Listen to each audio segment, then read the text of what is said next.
talked about so much. This podcast is probably the most insane. Like I've watched a few, and I feel like this is probably the most chaotic one you're gonna get, because in the same like hour and a half, we've talked about kids, mental health, selling your feet on Feet Finder, so many things. Yeah.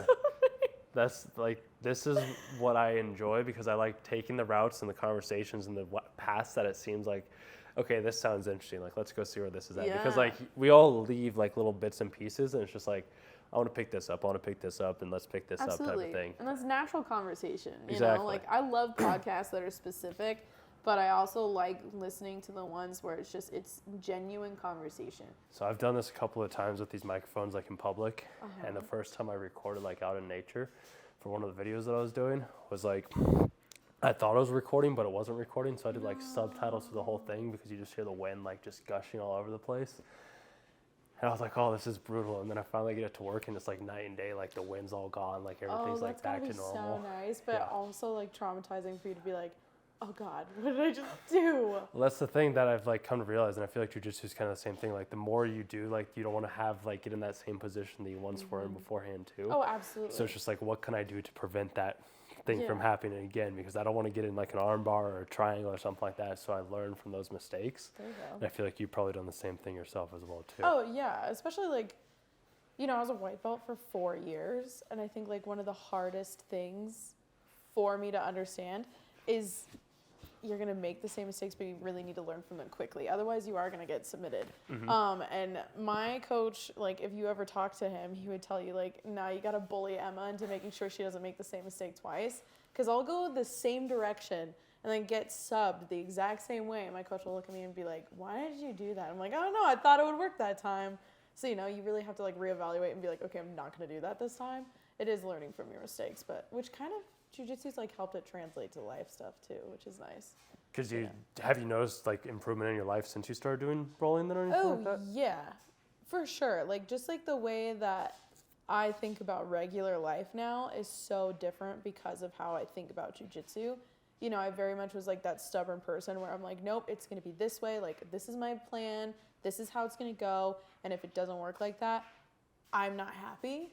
And now, thanks to like doing the sport for so long, it's like, okay, well, like this is plan A, but if that doesn't work, then I got plan B. If plan B doesn't work, well, then maybe I can think out a plan C. You know, you're always changing, you're always moving and kind of adapting to the situation that you're given, which I think has helped like my mindset about like losses be better. You know, like not even like losses, but like when things don't work out in your favor, instead of like pouting and being upset about it, it's like, okay, well that didn't work, but like what can I take from this situation? You know, it really creates more like learning experiences. And honestly, I think it's more humbling that way too. It's all about like reframing your situation. Absolutely, yeah, absolutely. Got to look at it from a different angle always.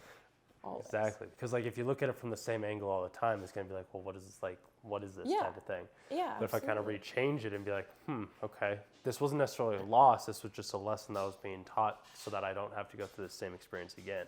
Yeah. And that's how I look at a lot of the things that I do, and it's cool just seeing how like different ways and different people view it the exact same way, even in different sports or like exercises. Absolutely. Because I've never done jiu-jitsu or anything like that. Like I've only ever just done biking, running, yoga, lifting weights, and any other sport under the sun type of thing. But I feel like just not jiu-jitsu. That was the one I didn't do.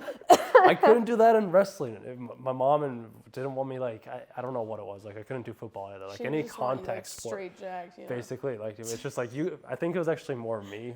I didn't like the team sports. Yeah. I like the independence that came along with like solos types of things. Yeah.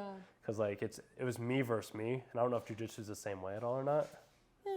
I mean, kind of. It's like playing a game of chess with two people, like physically, but at the end of the day, it really is you versus you. You know, like you can be up against a brand new white belt, but if you can't figure your shit out, like it's not going to go well for you. You know, so it really is how you can adapt and like how you can think through problems. I mean, but it is still kind of a team sport. Like my team, I would die for. Like my team, I train with every single day. Like there's that accountability factor too, but I mean, I don't know. I think solo sports are cool too, because it really is just like you got to sink or swim, you know, which is kind of a cool challenge that I haven't really thought about. Yeah. Maybe I need to go do a solo sport for a little bit. Yeah, because I did diving and gymnastics, Like I did like all the big like Yeah. diving, gymnastics were the main two. I wish I would have done golf as well, but it's just like in those sports, like I have to train. Like I can train by myself type of thing. Like yes, it is nice to have other people there, but like it's either me or me type of thing. Whereas like jiu-jitsu, it's like you can't roll or practice a move. At least I don't think you can without having a partner. I mean, like they have those like stuffed dummies that you can use, which everyone bought during like COVID when nobody could like actually roll with each other, but they're not really responsive. So yeah, you definitely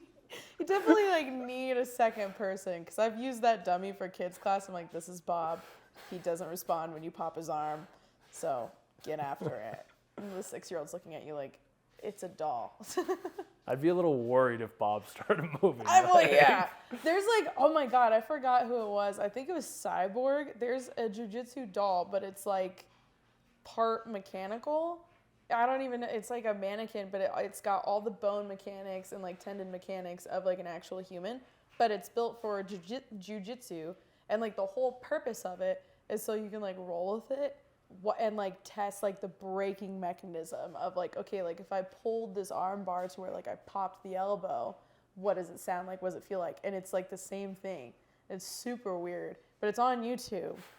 I'll send you the link because it was a fun video to watch. I was like, I want one of those. If I had $3,000, oh yeah. Yeah, $3,000. I mean, that's not too bad. Like, Petty cash. Yeah, exactly. I mean, it's all subjective, right? Yeah. Like, it is. When you think about it, people make $3,000 an hour type of thing. So I mean, that's just all subjective. God, I want one of those jobs. Yeah, I mean, that's where it's got to be. I've come to realize it comes down to the way that you think, and like you can. I feel like you can apply the same strategy or tactics to jiu-jitsu as well too, because like the way that you think and say said position. Because say you want to submit somebody, it's like, okay, I'm going to think this same way. You can think that same way or apply those same principles to money as well too. Oh yeah. So it's just like if you wanted to be in that frame, you could. The thing that I was wanting to, because like we tried doing this last time too, which didn't work all that well, but that's my own mistake. Yeah, hey, that's all good. The learning lesson right here. But like you were talking about the kids as well too. Yeah. So like with teaching group kids, like what do you do when you have like a troubled child? Honestly, I think my first steps is really figuring out how they're troubled. Every kid, and we talked about this a little bit last time, is every kid is individual. Yeah. And when teaching kids, and kind of with adults too, you have to approach them with the sincerity of you care about them as a person, not just as like as a number of students. You know, like I have kids that they don't have a dad because their dad died, and you know they were very brutal in class. You know, they don't listen, they don't want to listen. If you correct their behavior, they're going to throw a fit. And that's a different tactic on, you know, kind of connecting with those kids and helping them versus someone that, you know, just has ADHD and can't control themselves when they're, you know, supposed to be listening to instruction, or they don't really know how to keep their hands to themselves. That's a different form of instruction. You know, you have to approach each kid with a sense of individuality for them. Otherwise, you're not going to be a successful coach, at least in my personal experience and from what I've learned from my coach, like my professor Will. The way that he treats the kids is so genius because every kid has a specific and special relationship with him that regardless if like they're an A student in jiu-jitsu or if, you know, they need an extra amount of help, like they're going to be successful just because of the relationship that we have, if that makes sense.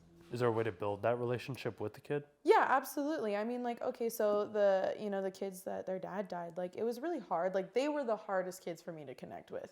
You know, and like, I'm not a dad, I'm not a man.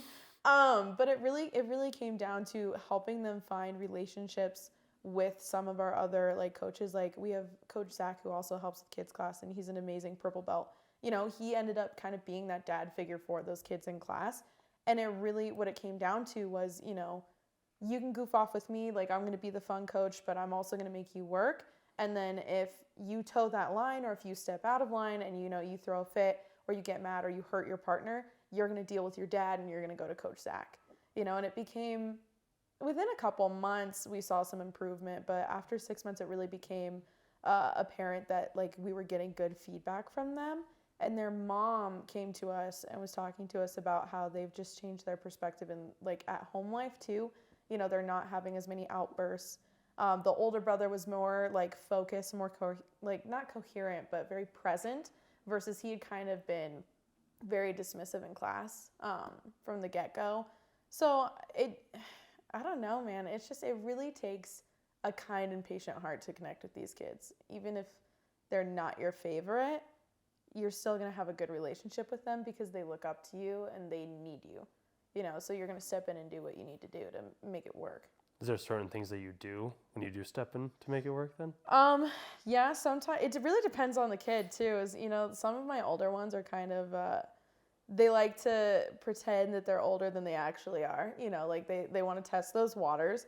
And so they like to pick on the like younger kids, or like they like to distract the class. And so it's like, okay, like if you want to do that, that's fine. But understand, I'm your partner for the next 40 minutes and I will sit on top of you with all of my weight while your mom and dad watch. And then they get embarrassed because they don't understand like why they, So it's fun. Or like, you have your kids that you have to, and I've done it so many times where I've pulled kids aside and let them explain why they're frustrated instead of just being like, hey, you need to figure it out. It's stepping aside, being like, okay, what's going on?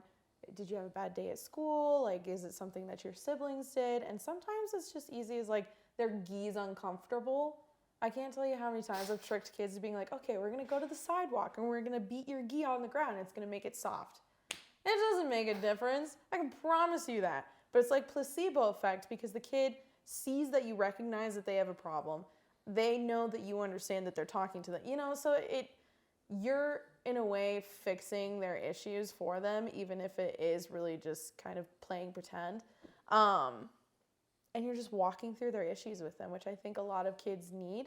And I don't think they get a lot of it with their parents, because parents are busy. They're working the 9 to 5, taking their kid to extracurriculars, and they're going home and cooking and cleaning and whatever else, So I think sometimes kids' emotions get forgotten, but they're still big emotions. They're not dealing with all the stuff that we deal with day to day, but their world, that is a big deal to them. It is a big deal that their gi's uncomfortable. It is a big deal that their favorite training partner isn't there. It is a big deal that they don't have a dad. Like those things are important. So you kind of just have to watch and like see how they behave and react in the right ways. Sometimes it's a tender heart. Sometimes it's being the older sister.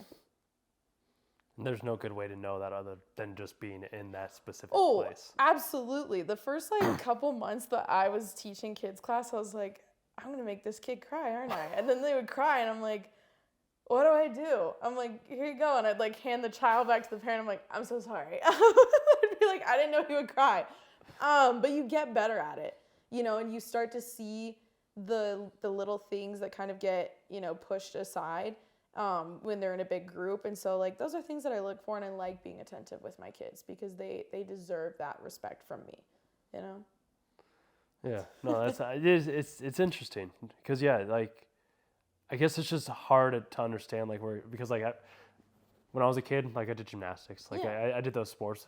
I don't think I was annoying per se, but like I probably was in some regards. Yeah.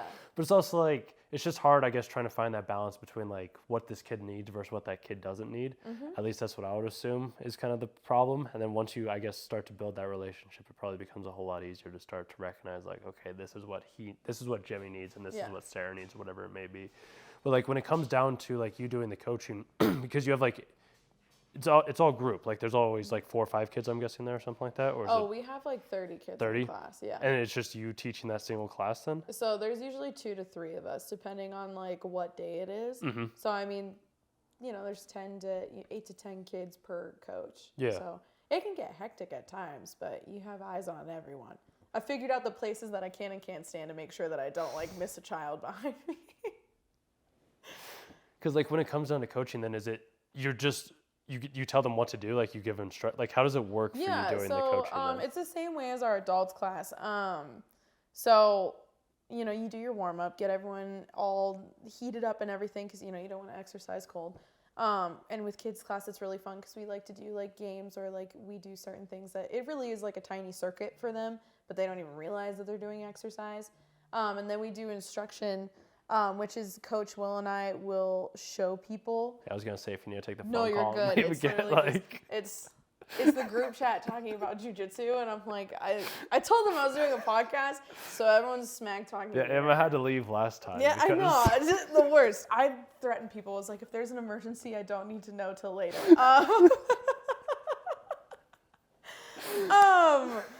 Anyway, so after warm-ups, Will and I will show instructions. So if like we're learning arm bars, we will teach them the entry to arm bars, we'll teach them the follow through, and then we'll teach them the submission. So it is a step-by-step. So we'll go like, this is what an arm bar is. So this is the setup, and then they practice that for like 10 minutes. Then you do, this is the follow through. So you're like stopping right before you sub. And then, after 10 minutes of that, 15 minutes of that, then we'll go into the submission part.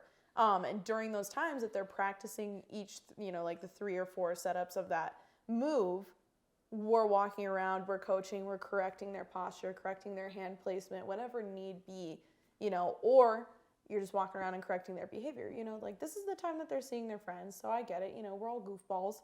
We're goofballs as adults, but you like walk over and they're doing something they shouldn't. And you just stand there and give them like the mom eye. I'm really good at that now.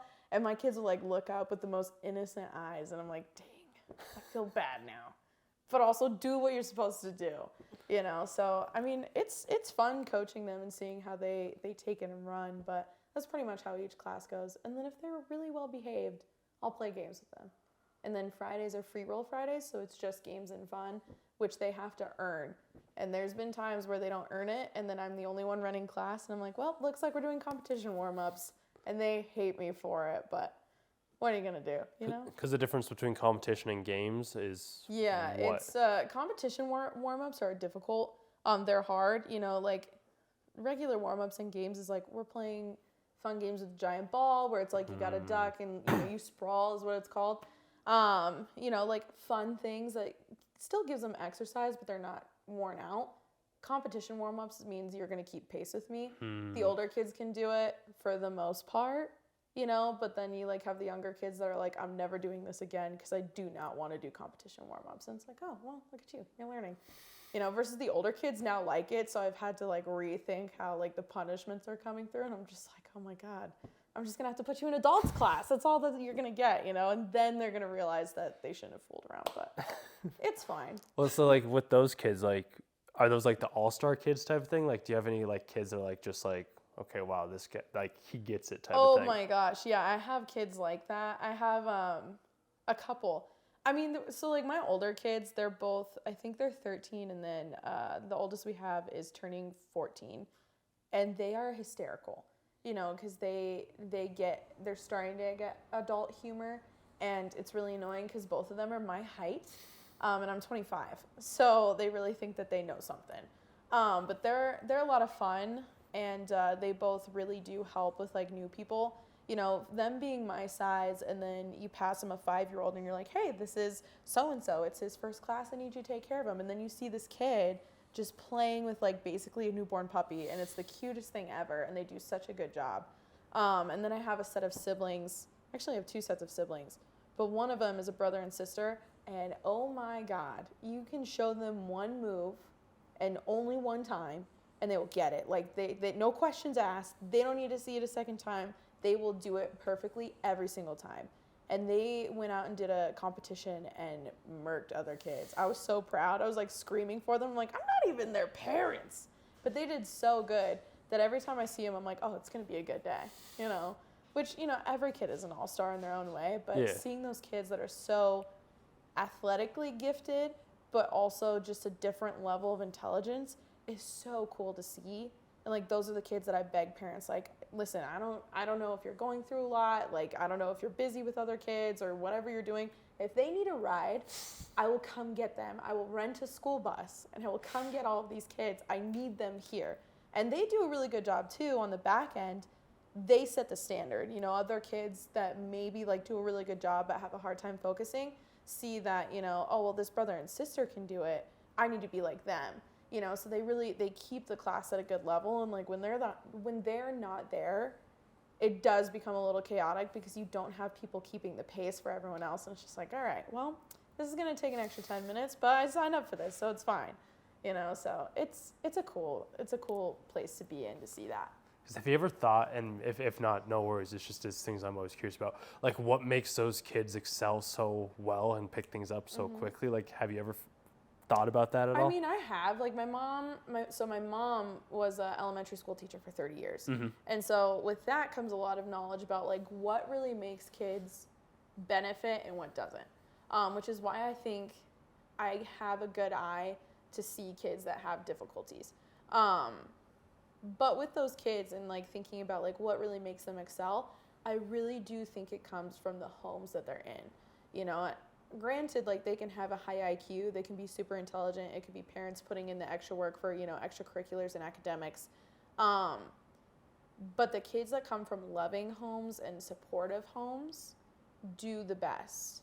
I don't know what it is, and I honestly, I could go down a rabbit hole about this, but I think it's just like parents that invest in their kids in multiple ways have the most well-rounded, most versatile kids. And I think that's why they excel. You know, these are the parents that took their kids on walks when they were little, that played games with them outside, you know, playing catch or like soccer or whatever. They're the parents that read to their kids at night. You know, they're the parents that sit down and they're like, hey, I saw that you weren't doing X, Y, and Z like you normally do. What's going on? And I've talked to those parents, you know, because I've connected with them and being like, hey, you know, like so-and-so was really out of focus and that's not like her at all. And they're like, we've noticed that too. We'll have a sit down with her. And then they come back and they're like, turns out she was getting bullied. And then they handle it. You know, I think the parents that take the time to go the extra mile for their kids really do create the difference. And I think that's why those kids excel, is because they know that there's people behind them that support them. You know, like, and unfortunately, like you do see those parents that are just too busy or unfortunately don't care or don't want to see signs or anything like that. And those kids are really the ones that struggle. You know, they're kind of like ignored or left behind, or, you know, they're the 4th out of 5 siblings, so they don't really get the attention that they need. And I think that's why they have behavioral issues, or why they, you know, they don't succeed in the ways that they can. Every kid can. I will never say that like a kid is stupid or cannot achieve a level of greatness. Every child is possible of that. Absolutely. But if they don't have the support on the back end, that's where Will and I have to, and Coach Zach, like we have to step in and take care of those kids and go the extra mile for them, because they don't have that at home. But I'm not a you know, a child therapist or anything, so I could be very wrong. Well, but like, see, the thing is, I always feel like the people that are more ingrained in this, like, see it every single day, have a much better understanding than somebody that doesn't have it. Like myself, like I wouldn't know that. Like that's why I'm always wondering, because it's like you don't have to have these specific degrees or these pieces of paper, like unless you're physically diagnosing somebody with something, then like you probably should. No, be like, your child has OCD. Yeah, basically. But if you don't have that, like you see the kids and you see, okay, I can tell that they're part of a good household, and these ones I can tell that they're not, type of thing. And it's just, I guess, having that thing. But it's also like, you said the parents are busy sometimes. So it's just like, do you think that there's a way for, and this is probably more of a parent thing type of thing, but have you ever coached kids to help them be more like aware, present at home with their parents type of thing? I mean, in a way, yes. I'm one of those confrontational people where I've approached parents and I've blatantly told them, like, hey, you really need to sit down with your kid and listen to them, because this is what's going on. Or I've called parents out. So like one thing that annoys me is when I get that life is busy. You know, you're making the initiative to get your kid to class, but what really breaks my heart is parents will sit on their phones, or they'll be on the work laptop, they'll be reading, they'll be doing anything but watching their kid. And, you know, the kid will be doing whatever and, like, you know, get a submission, be really excited, they'll look at me, and then they'll look, and their parent's not looking. And I'm like, what are you doing? You know, so I've told parents, I'm like, hey, you know, like, Patrick was really hoping that you would see him, you know, like, take a look at him. Like, encourage your son. And the parents, once again, the parents that go that extra step, they're engaged. You know, they watch their kids, and, like, they call their kids out when they're doing dumb things. You know, they let me coach. They're not, like, baseball moms or anything. You know, no offense to any Are baseball moms bad? Like, oh, my lordy. They'll pick a fight. I went to one kid's baseball game for my cousin, and like the moms are screaming at the umpire, and I was like, I didn't know we could do that. I was like, I'm pretty sure the kids are just like 8. It's not professional, but whatever. But you know, the parents that like encourage their kids and like let me coach them, but are there and present, really do help they help and benefit their kids. I have talked to kids, you know, a few times where like, especially like the ones that have a lot of siblings, we have a lot that come in that are like group sets. You know, they're 4 or 5 kids in each family. And it really comes down to being like, well, you know, like if you don't feel like you're heard, you need to go to one of your parents that you trust, or like, you know, your grandma or grandpa, aunt and uncle, whoever. Go to a parent that you trust and tell them like, hey, this is how I'm feeling. And it goes back to like what I say is like kids' emotions are still big emotions. I tell my kids that, you know, like the emotions you're feeling are big, they are valid, they are important to understand, you know, and like coaching them through like, well, if your parent's not going to like listen to you, or your parent doesn't have time, you can always come talk to me. And some of the kids do. And then, you know, I go and report it, and like we always touch base with our parents.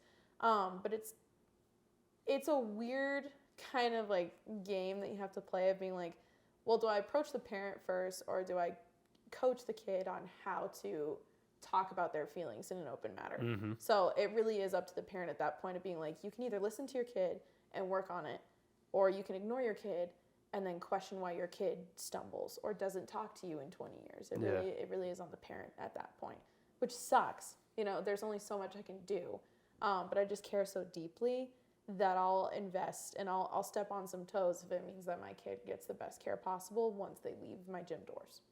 And I have a feeling that there's probably not many coaches like you that do those types of things.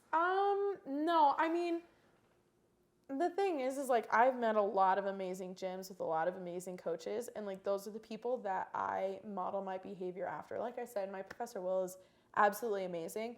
If he sees something, he has no problem saying it. He'll say it in the nicest tone, but he'll make sure that you understand that like, hey, maybe you should like put your laptop away and like watch your kid because he's doing great things, you know, stuff like that.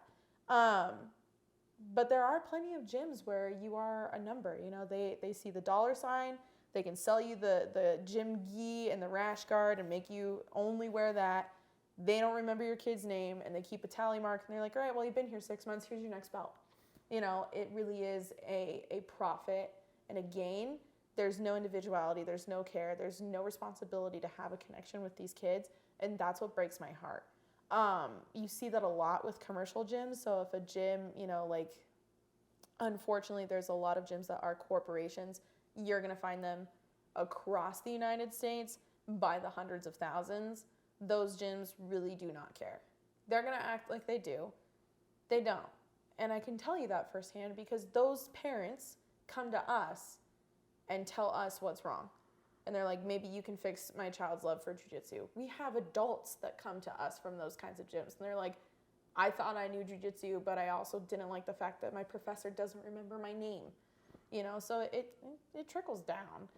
So it's our job to fix it. Yeah. Is there a good way to identify like a good gym versus a bad gym? If it has a triangle, no. No shade, no shade. I don't know what that means, but okay. It's a Gracie Baja reference. See, I don't know anything about jiu-jitsu. I went to the hot springs 2 weeks ago with some dude that rolled. I met him at another hot springs too. Whoa. Yeah, but like, and I did some qigong. Oh yeah, Qigong, okay, cool. With him, and I tried that, but I Yeah. didn't roll or anything like that. But like, he was telling me about how like he met Nate Diaz, I think, I think so. Nate, it was either Nate or Nick. I don't remember which one it was. But he said he went to that gym that he rolled at or something like that. I was like, that was kind of cool. But yeah, I don't, like, I understood, like, I kind of got the reference, but it also was like.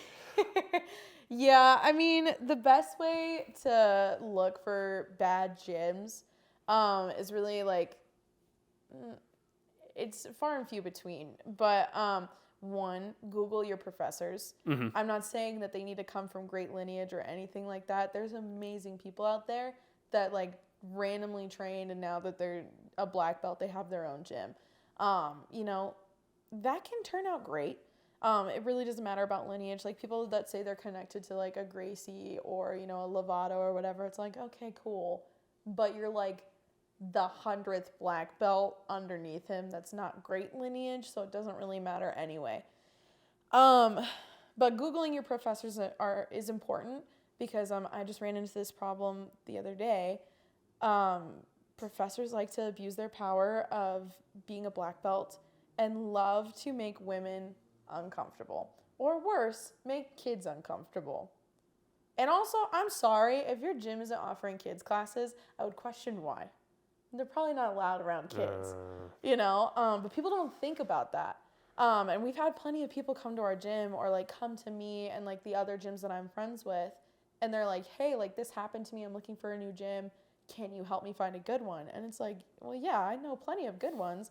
But for every 10 good gyms, there's a bad one. The other thing too, put past like people's behavioral issues with owning a gym. If a gym requires you to only wear their gis or like their gear, that's kind of a problem because that's a money grab. If they make you buy your belt, plenty of gyms will make you buy a belt for your promotion, which I think is ridiculous. A belt is like maybe $10 if you get a cheap one on Amazon. If you order like an expensive one, sure, like maybe pay for it. But you earned that. Your gym should be gifting that to you. You're paying upwards of like $1,000 a year to train. You shouldn't have to pay $50 for a belt that you earned. Yeah. And a lot of the gyms that I cross-train with will say the same thing. They're like, why would you ever buy a belt? And then always read contracts.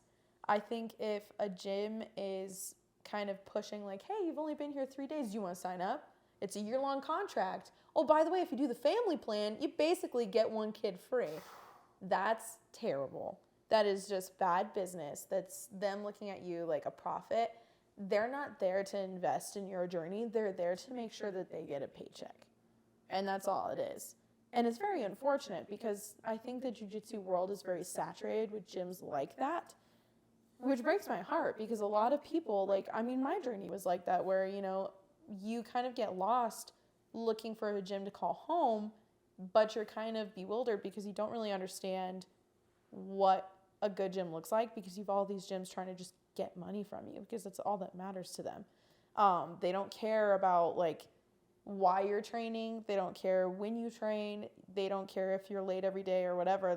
They just want to make sure that they get you through the door and they keep you. If you lose your job, you're still paying that contract. If you don't pay it, they're going to send you to collections. That's how that goes. I'm not saying avoid a gym that has contracts, but maybe just read it in depth before signing something. Yeah. Before you give your soul away. Small things. Yeah, no, I've never understood the whole year contracts. Go month by month most of the time or something like that. Unless you have it's a discount. If you want to do a yearly discount or something like that, if you pay for this for the full year, you get 20% off or whatever it may be. But you can get out of it whenever you want to. Also, is it better to roll with gi or without a gi? Because I've always I don't know if there's a preference or how that whole thing works. It is. You know what? I feel like that's the most debated thing in jiu-jitsu. It's kind of it's almost like politics.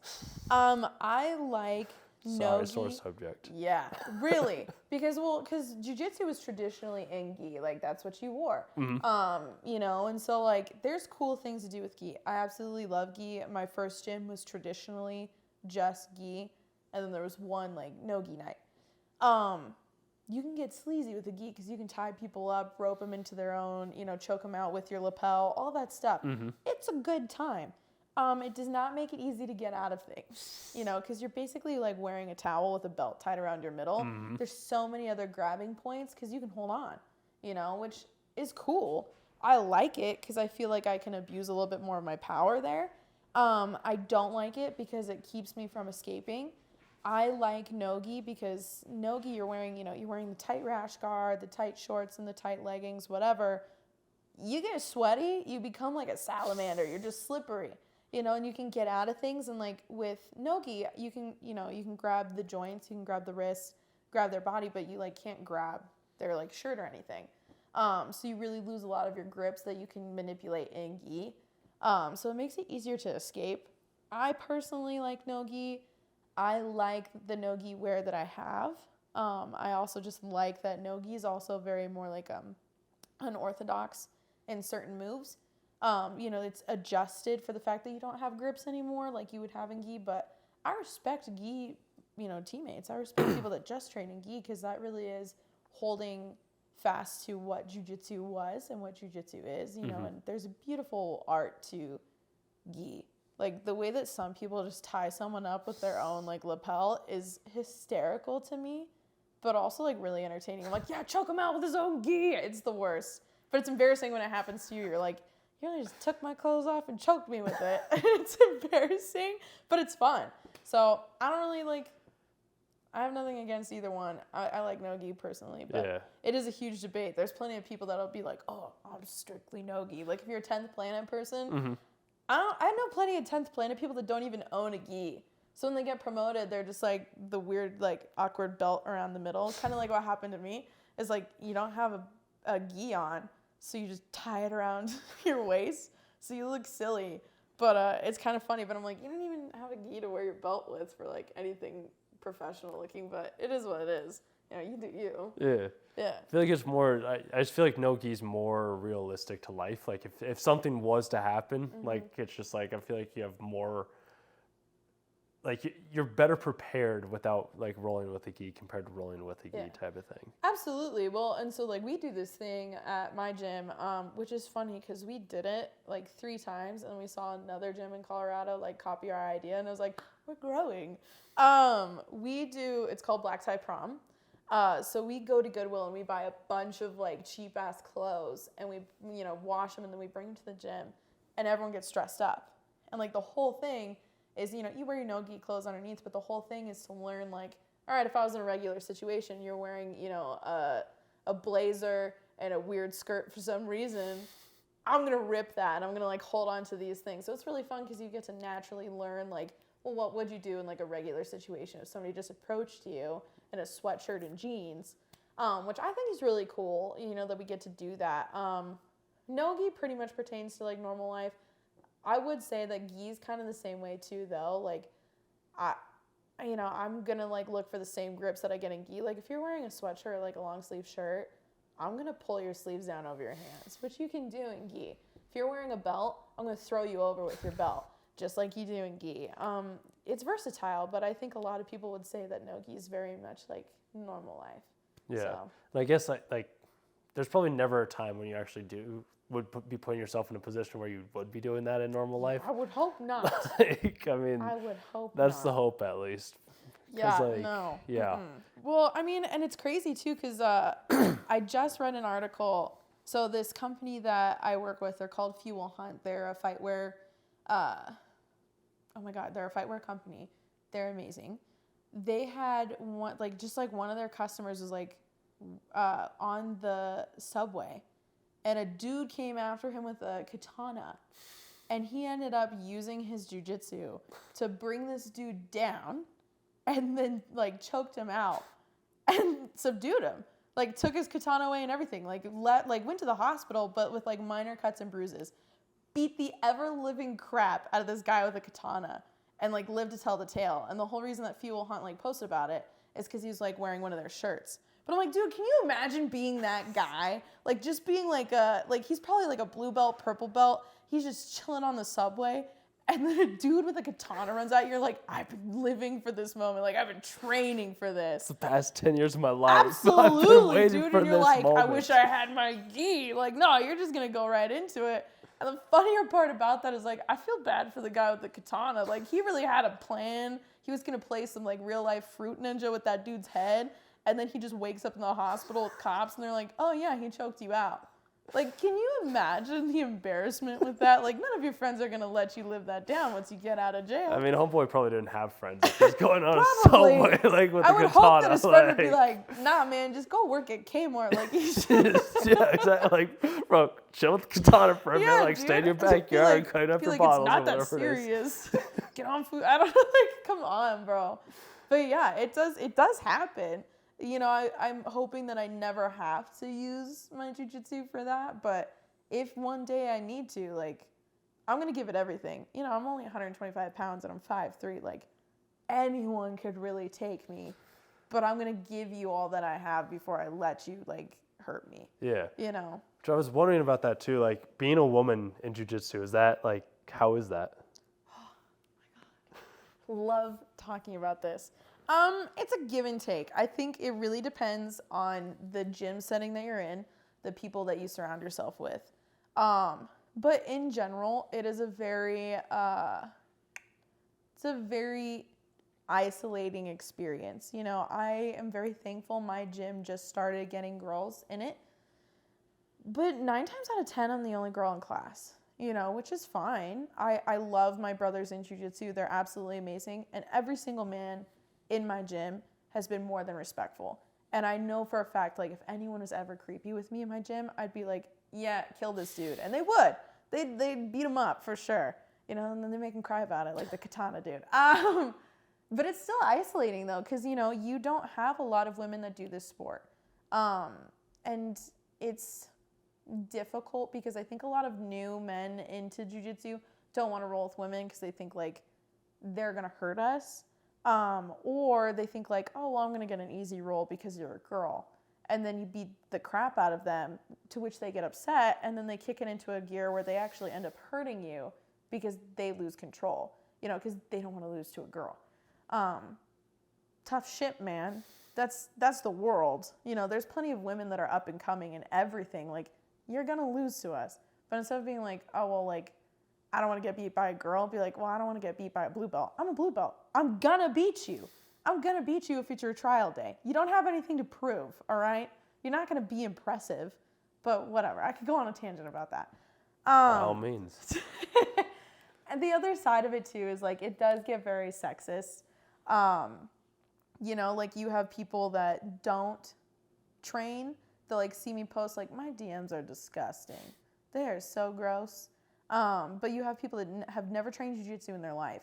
They DM you, and they're like, yeah, so, like, you just, like, you posted that video, and, like, I don't think I could handle myself if you were, like, on top of me like that. And I'm like, yeah, you probably wouldn't, because you'd be passed out, because I'd be beating the shit out of you. Like, why would you say that to me, dude? Like, it gets weird being a woman in jiu-jitsu, and people definitely, like, look at you a different way. So it's difficult. You're always having to walk that line. Like, I love posting about my physique and my journey because, like, I've always been really skinny. I've never had muscle before. You know, you look at pictures from, like, 6 years ago, I never had, like, any kind of, like, arm definition. Like, my legs were skinny, you know, and now, like, being an athlete, like, I've got good thighs. I've got a good look about me. Like, I'm gonna brag about it. But then you have, you know, people that are like, well, you shouldn't do that because you're sexualizing your sport. And I'm like, well, no, I deserve the right to brag about it because, you know, there's plenty of jiu-jitsu dudes that take their shirts off and, you know, post their flexing pics. And I'm like, well, isn't that sexualizing jiu-jitsu? But because I'm a girl, it's a problem. You know what I mean? Mm-hmm. You just can't win as a woman in jiu-jitsu. So you have to find your people, and you really have to keep your head level. You know, there's gonna be people that talk shit on you just because you're a girl. There's gonna be people that start drama with you just because you're a girl, and you just have to take it in stride. And you really have to, like, find your family and stick to it. And then if people start some shit, remove them. You know, like, I have a women's group that I started, and just this upcoming weekend we're gonna train together. There's 60 girls coming. 60 girls across Colorado just showing up for an open mat. And it's awesome because all of us think the same way of, like, we've got each other's back, because not a lot of people do. But every girl's gonna say the same thing, you know, like, it's an awkward situation to be a girl in jiu-jitsu, but you have to own it to be in it. You know, you have to have thick skin. Otherwise, you're not going to survive. It doesn't mean you can't be soft. You go to my gym and talk to any one of my teammates, they're going to be like, yeah, Emma cries all the time when people get promoted, and she's, like, one of the nicest people ever. And it's not a lie. I'm a very kind-hearted person, but I'm also not going to take anything from anyone. Yeah. You know, because I'm like, I earned my spot here.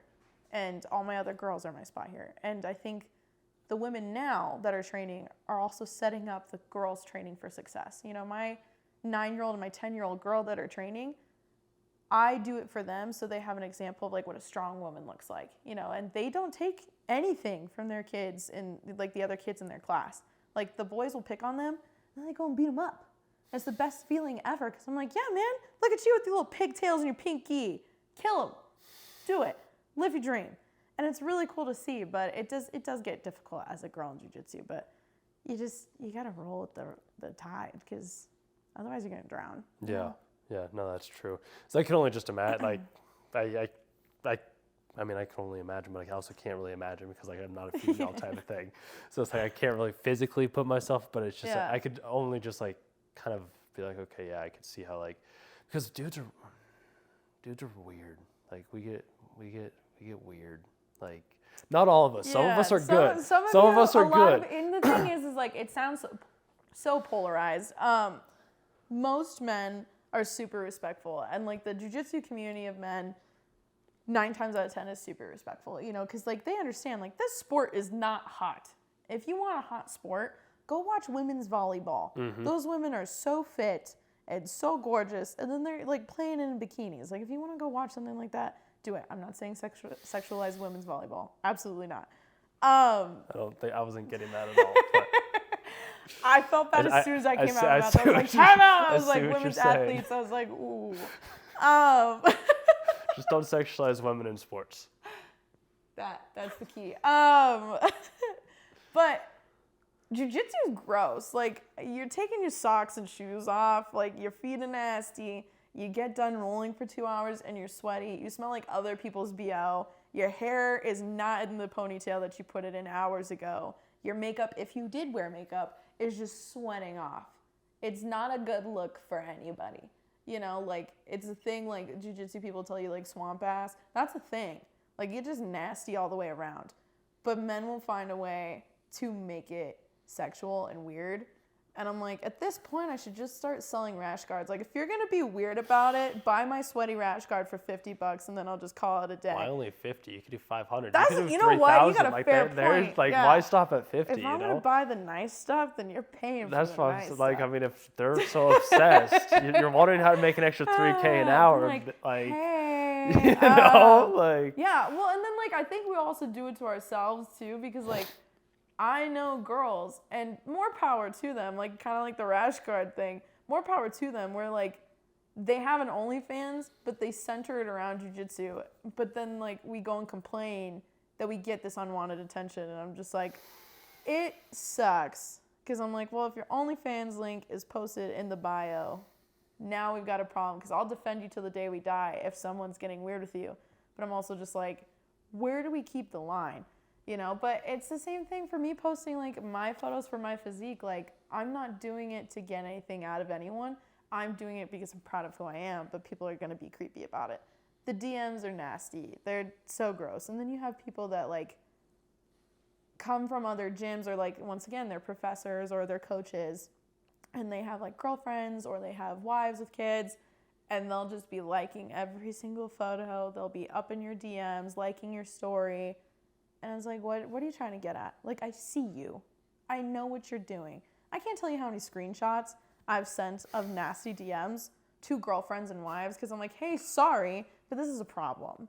But, you know, you have to stand up for yourself because otherwise it's just going to keep going. Because when you say you know what they're doing, like, what do you mean by that exactly? Like, you know that they're trying to get at you, you know, like, and some of them are really good at like, towing that line of not saying anything sexual, but also just like interacting far too much where you're like, okay, like you shouldn't talk to me like this. Like you shouldn't ask to do like a private with me. I had a black belt guy like offer a private for free and I was like, no, I don't want to just like hang out with you at your gym while your wife is at, like, that's weird. Yeah. You know, but they'll do that. They will do that.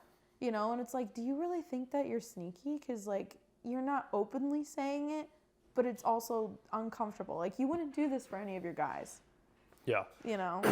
the hard, so, and maybe this is an unpopular view, but it's like, we don't always know what their whole situation always looks like on the other side, because what if that's the type of relationship that they have? Which is, like, fine to a way. Like, if you have an open relationship or whatever. I'm not saying it's right, but I'm just I'm like, oh, more power to you. If that's the way that you live your life and you're, like, in an open relationship, sure. But I also feel like if you're not openly saying that, then, like, it just makes it awkward for the other woman involved. Like, it's not fun being me and, like, having to, like, DM wives or, like, girlfriends and being like, hey, like, your boyfriend just messaged me talking about how, like, good my mount looks. I'm not okay with that. You know, and 9 times out of 10, the girlfriend or wife doesn't know what's going on. You know, and if they do, like, I'm sure they'll say something and be like, oh, well, you know, like, we're in an open relationship. That's how it goes. I've yet to have that happen. Yeah. But if it did happen, I'd be like, oh, okay, well, no hard feelings, but I'm not into that. Please tell him to stop. Yeah. You know, it's very simple like that. But to each their own. But it does get super uncomfortable being a female in jiu-jitsu because just the pervertedness is something else. Like, we all have boy humor, you know, to survive. Another way that I personally survive in the gym is, like, I'll make any, like, joke before a man can make a joke to me. Mm-hmm. You know, and I do that in blue collar. Like, that's my job. Yeah. Like, my first day working at my job, I was, like, holding shackles. And a man was like, oh, those should be fuzzy like handcuffs. And I was like, ha, ha, ha, don't worry. My girlfriend has some at home. And just stared at him. And then he didn't say anything else. And it's like, yeah, if you take away the humor from them, they can't do it. So I'll do that all the time. But I'm never up in somebody's DMs being like, yeah, you looked real good in those shorts today. Like, come on, Kayla, let's go. Like, that's just not how you do that. How would you do that? Like, how does a man properly slide into a woman's DMs then? I think if you're properly going to slide into, which is funny because my ex-boyfriend did just that. You know, it was just like being genuine. Like, he noticed that I got a stripe on my belt when I got my 4th stripe. And he messaged me, he was like, congratulations, it's so amazing. Like, it's going to be so weird when you hit blue belt, you're not going to believe it's real. And we just, like, talked for a little bit, and he, like, left me alone. And then we talked for a little bit more, and then he invited me out to, like, go hang out with jiu-jitsu friends. And then we ended up, like, talking and going on a date. It was just a very kind, polite, like, never commented on any of, like, my photos of, like, me showing myself off, like, never said anything nasty, never, like, DM'd me, like, thanks for the roll, never said anything bad. You know, was just a genuine human and being like, hey, like, I see you doing these things, super cool. Like, if you really like a girl and she's into jiu-jitsu or women's volleyball or whatever, instead of making it uncomfortable and not giving yourself even an opportunity to talk to that girl because you're just going to make it weird, DM her if she, like, posts a coffee place, be like, oh, where is that? I've been looking for a new place. You know, if she, like, posts a picture of her dog, be like, what kind of dog is that? It's not that hard. Just think about it as if you were having conversation with a friend, because most times women like friendliness over cleverness, at least in my opinion. Like, I'll take anyone that's kind over somebody that thinks that they're, like, the shit. Yeah. You know, but... And that was kind of how we met, too, originally. Oh, yeah, absolutely. I think it was so funny how we met, because, like, you and your friend were talking to the really pretty girl in front of me. Like, her anime cosplay was amazing. Yeah. I just kept staring at her like, I want to be you next year. And then I don't even remember what one of us said. I think I dropped something and it ended up next to your phone. I'm like, oh, sorry, my guy. And then we just started talking, like, naturally, like, about the convention. And it was perfect. Like, it was the easiest way to talk to somebody. And I was like, oh, yeah, what a cool dude. You know, and then we ended up, like, meeting up after and, like, hanging out. And it was awesome. Like, even David, like, my friend's boyfriend that was down there at that dance hall at the end of the night, he was like, that was a pretty cool dude. I was like, I know. I want to keep in touch. It was easy. Now, if you had been like, you look really good in that fairy costume, like those fishnets, I'd be like, yeah, I'm going to kill you. Like, I'm going to hide through the entire convention from you. But people will do that. And it's like, do you really think that that's the way to go? Yeah. Oh, 100%. I would love to create a meme page that is just DMs from men. Hey, there's your another $3,000 a month or an hour type of thing. Dude, honestly, it would go amazing because there's so many, like, that girls group, I could send a message right now and be like, guys, send me your most perverted DMs you've gotten from a man. And I would probably have, like, over 1,000 screenshots. Like, one of my friends, she just got promoted to purple. She has people all the time messaging her for weird shit. Like, she's super athletic build, gorgeous human being. And, like, there was a guy one time, I remember we made fun of him online, because he DM'd her and he's like, I'll pay you money to squish my head like a watermelon with your thighs. And I was like, you could just put him out of his misery at that point. Like, he offered you, I was like, you could kill him legally. Mm-hmm. He obliged. Yeah, I was like, he said squish his head like a watermelon, like, those things pop, you know? Like, it's not... But that's illegal. But yeah, it's pretty wild out here being a girl. It's gross. And, like, being an athletic girl. Because, like, would they, so I guess I look at like if you wouldn't say it in person, why would you say it over like text type of thing or DM? Yeah. Yeah. Absolutely. Say that Like, one more time. that's my whole I mentality. yes, like if you wouldn't confidently like walk up to a girl in a coffee shop or like the mall and be like, "Yo, that ass though," then why would you do that over DMs? But some people are like that, where they have no self-control or filter or even mild respect for other people, to where they will be absolutely raunchy and nasty. But you know, Yeah, I've that's always them. yeah. That's why when like you brought up like it's a problem, like it's a problem, like because is it a them problem or is it a you problem? Like where's the problem stem from type of thing, and that's the hard part, because it is there like clearly men need to be taught other ways and like how to truly behave and act. Absolutely. But then it's also like sometimes like we can't control the outcomes of what somebody else is doing, like so it's very tough on how to manage that. Yeah, it is it's kind of a dance. It is, because it's a hard process and it's a hard situation to kind of like read the line. And like there's plenty of times where I've seen screenshots or like I've seen interactions between, you know, a male and a female, and you know the girl will be like, "I can't believe he did that. That was something." I'm like, "Well, I mean, you did like do X, Y, and Z." You know, I'm like, I'm not saying that it's appropriate for anyone, regardless of gender, to manipulate or like harass someone. But I mean, there are like things that you can and can't do. You know, like, yeah, you shouldn't, in my mind, like, I would never, no, I can't even say, see, and like, that's the hard thing, is like, I can't say things like, you see my Instagram.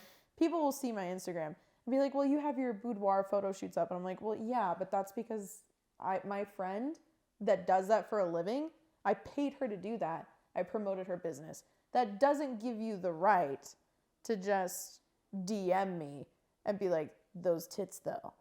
That's happened? More Really? than I can count. What? More than I can count. But then I've had friends be like, well, you did it to yourself. And I'm like, I understand, but I also didn't ask for that.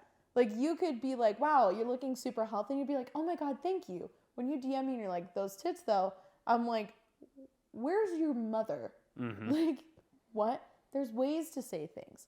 You know, same with like the girls in OnlyFans. Like, if you want to have an OnlyFans, go for it.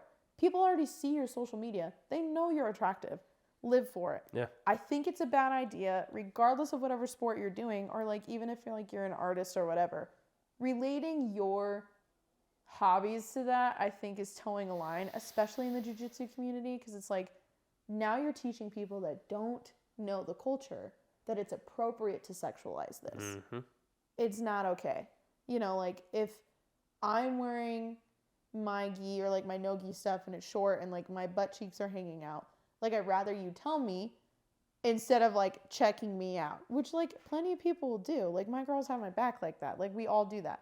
But instead, you know, we're sexualizing like, oh, well, this girl's like wearing really tight no gi stuff, or like wearing the gi top with nothing underneath and I paid $4.99 for that. You know what I mean? Like, it's just so difficult. So I did not know that. So there's a niche down OnlyFans jiu-jitsu community. Jiu-jitsu women, yes. What? Oh, you can find anything on OnlyFans. I know, I met a girl one time. Oh my God. I met a girl one time downtown, and I was like just casually talking to her. I was like, yeah, what do you do for work? And she's like, oh, I sell my feet on Feet Finder. I was like, oh, haha. And she's like, no. Like, I do, like, I squish food with my feet. And I was like, what? So her subscribers pay her and then, like, have requests. Like, they'll pay extra money to be like, squish a banana or, like, squish a cupcake. With her feet. With her feet. And then, like, she can make them pay more money to, like, paint her toenails a specific color. Like, she's got it figured out. So, of course, there's going to, like, if there's a woman making a lot of money off of squishing things with her feet... I mean, that's better than... It's genius. But, which I'm like, girl, take their money and run.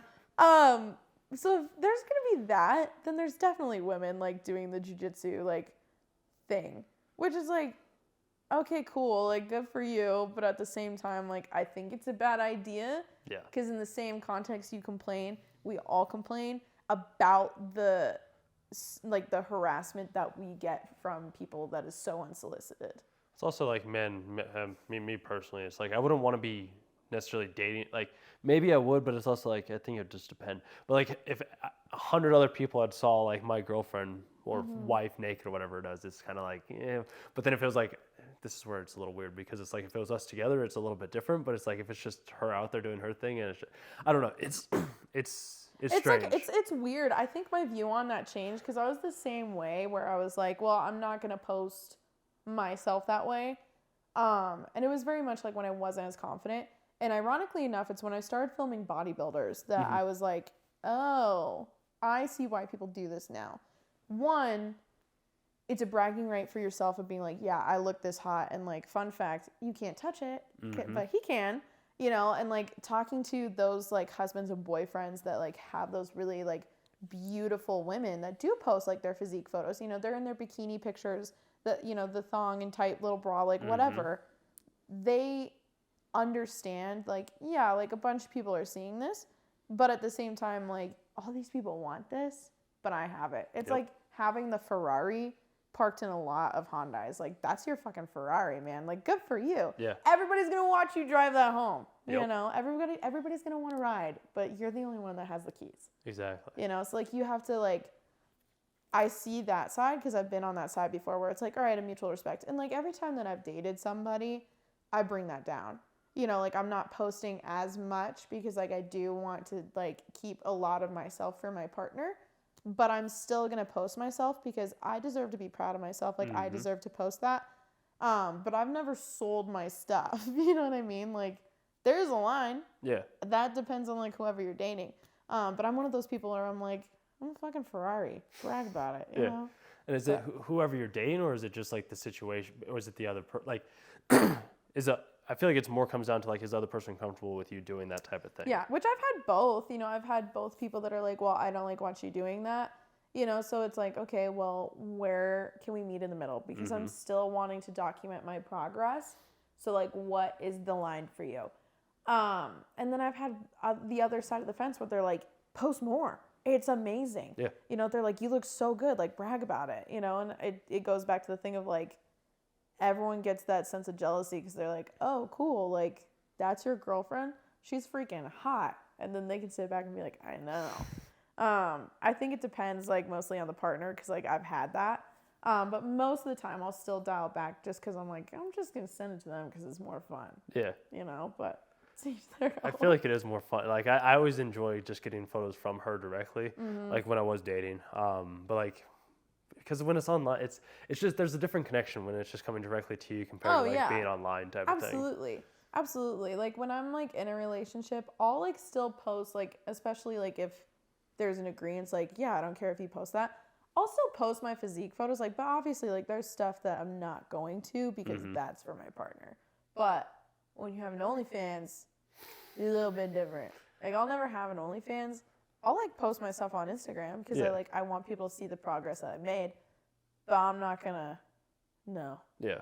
Maybe I'll squish a cupcake with my feet one day, but that's that could desperate be time for desperate men. That could be faceless content too. You don't even have to show That's your what I'm face. Like, saying. you just have But your I've toes got an up ankle there. tattoo. They're gonna know it's me. But how would they know it's you? Like, I mean, if it's all online, like you make an anonymous name and an anonymous channel or something like that, and then it's like, how will they know that that's you? Fair point. You know? I wish I had better feet. Jiu-jitsu mats ruin your feet. I mean, your feet might be better than you think they are. Maybe. I don't think I want to find out. I don't think I'll ever get on feet. Like, I'm not into feet by any means, but like I do know, like, okay, that's a good foot versus like that's like Dude, did you notice this at NDK? There were so many people wearing like open-toed shoes, and I was like, I would like to preface this. This is not me hating on people or hating on the NDK community. I wanted to ask you about that too. Like, your absolutely. take. We're definitely gonna go down this rabbit hole. I have no problem with any of these people. No. I have a fear of feet. I don't like feet. Which is funny because in jiu-jitsu, you got bare feet everywhere. You're getting touched. I have to tone it out. Like, I have to just be like, I don't see it. At NDK, there was plenty of people just like wearing sandals and stuff. And I'm like, have you ever owned nail clippers in your life? Or like, have you ever thought about like, you know, you can put lotion on your feet? Like, I just like, it stressed me out. Like, so many people in Birkenstocks. And I was just like, come on, foot care. Foot care is important. And it's almost like attractive when you see somebody take care of themselves, like people that have like clean nails and stuff. Yeah. like, or like they, they keep care of their hair and stuff. It's like the self-care aspect is important, but it's like people that were walking around with those sandals on, I was just like, oh my God, your feet haven't seen summer in a while. Yeah. It was rough. See, and I'm over here like I don't take care of my hair at all right now. I'm just letting it grow. Yeah, no, but it looks good. It's not like it's greasy. No, I mean, I'll wash it. Yeah. Like, and I also never even saw anybody at NDK wearing sandals. Like, I didn't see a single person in sandals or anything like that. I ran into, it was like Hades, Pain and Panic, and then Meg. And I'm sure there was a Hercules running around somewhere. They were all wearing sandals. They were like the Velcro Tevas. Yeah. And I was just like, girl, I will pay for your manicure and pedicure. Like, just, which I felt bad, but I was also just like, take care of your feet. Yeah. It's taking care of yourself, I was like, I wouldn't be caught dead out here with, I freak out when my feet look bad at jiu-jitsu. Like, if my nail polish comes off, I'm like, don't look at me, I'm ugly. It's bad. You paint your toenails then? Absolutely. Absolutely. Because I'm like, my nails, like, my feet look bad because of jiu-jitsu. Like, I've had my toes stomped on. So, like, my nails will grow, like, kind of crooked. So I'm like, you got to make them look good as much as possible. Lotion your feet, put socks on before you go to the gym, take your socks off. Your feet are not crusty whatsoever. Mm-hmm. That's the other thing, crusty feet. It scares me. Yeah. I don't even know how you get crusty feet. I just don't. Like, don't wear socks as much. Like, allow your feet to breathe. Like, just take your feet out and, like, walk out and, like, go ground yourself or something like that. Like, touch some grass. It's true. It helps. Like, I've walked around plenty of times without shoes or socks on and just, like, just for the fuck of it type of thing. Oh, absolutely. Yeah. Like, if I'm home, I'm not wearing socks. Yeah. It scares me? People that sleep with socks on. That is weird. That's a little strange. I mean, I bet they have crusty feet. Probably. I was going to say, people scare me that sleep with anything on, but that's my weird sleeping habit that I have. But yeah, no, it's just interesting. Like, I just won't wear, like, I don't know. I don't get socks. But like the whole NDK community, this is nothing, no hate towards them or anything like that, but this was always my issue with the community and that niche was like, I enjoy watching anime from time to time. Yeah, don't get me wrong. Love anime. But I'm just like, the people that go ham and hard, I can't do it. It's a level. So like the friends I was sitting with. Yeah. You met them, Brenda and Katie. So Katie, when we lived together, she had half of her closet dedicated to just cosplay. So she has spent a lot of time, a lot of money building her cosplays, which is really cool. Like you have people that like kind of do the same thing. Like think about it broad spectrum. Like you have me. I spend a lot of money on all of my jiu-jitsu gear. Like it's my kind of cult, and I can talk for hours on it. I'll debate about it. I'm obsessed with it. It's my life. Yeah. Then you have people, that like are super into EDM concerts. Like they buy all the rave gear, like the little fishnets and the tiny little outfits, the ears or whatever, and they spend thousands of dollars on tickets and planes and, to go see these concerts. That's their thing. NDK is the same thing. Yep. Like we're investing in what makes us feel good. NDK is what makes them feel good. I will say it is a lot when people take it like too seriously, where they're like, oh, well, that's like the wrong, like blah, blah, blah. And I'm like, you've seen that? Oh, yeah. Oh, yes. Oh. I have. Well, and it's like, it's people just having fun dressing up like the characters that they like, or, the superheroes that they idolized or whatever. Like, I would love to dress up as Shigo from Kim Possible next year. That's my plan. But I very much am like Shigo. Like, I loved her ever since being a kid. When we met, my hair was black and green. Like, that was my thing. Yeah. Everyone's called me Shigo, So I'm like, yeah, I might as well cosplay as that. I'm not going to get it 100% right because I'm not going to invest thousands of dollars into one outfit that I'm going to wear for like 4 hours before I get tired. Yeah. It's just not going to happen. But there are people that will do that. And like, it is an art. It's all for them. Good for them. It's when it's almost like the aggressive part about it when people are like, well, you just don't know. Like, you're not into the anime. Like, you don't remember the OG, like, blah, blah, blah. And it's like, I'm going to need you to calm down. It's weird. It's just like the car community, too, where it's like, I love cars, too. And so, like, I'll talk about cars, and they're like, oh, well, yeah, you know so much about cars. What was, like, the 1967 NASCAR race? Like, and I'm like, I wasn't even alive in 1967. Why do I need to know the answer to that? why can't we just enjoy the same thing? Yeah. You know, but you'll have people that just take it too seriously at NDK, and you're like, you should go touch some grass. But all the grass at the Gaylord is fake. Yeah. So good luck. They're going to have to walk across the street.